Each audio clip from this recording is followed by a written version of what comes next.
When I was in rabbinical school, and Rabbi Lockitz tells me he had the same experience, we had a professor who one day said to us, when you go out into the field and you're a congregational rabbi, I can promise you that you'll have in your congregation a family of whiners. That might not be their name, but they will definitely whine and complain and kvetch. Indeed, it's not just about congregations, it's human nature. People complain, they whine, they kvetch.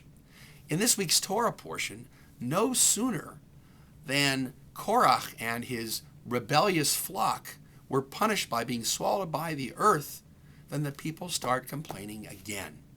So Moses and Aaron go to God and explain what's going on here. We thought they learned their lesson. Here they are complaining again. And God's response was, you know what? Let's just get rid of these people and we'll start all over. And that's when Moses defends the Jewish people and says, you know, maybe their complaints aren't empty. Maybe there's reason for them to complain. And indeed, our tradition includes this story and also God's response by relenting and listening to Moses to realize that we need to pay attention to the difference between empty criticism and constructive complaining. Not all complaints are just vicious attacks. Sometimes complaints are legitimate when they have a good goal, when they're meant to really help improve things, including the person who it's directed to.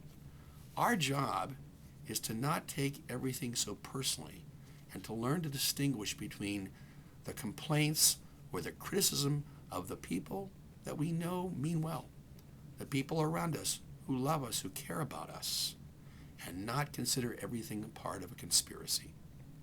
Yes, we have families of whiners. That's not so good. But families of constructive, critical, thoughtful ideas, that's something we should look to include and to embrace. Shabbat Shalom.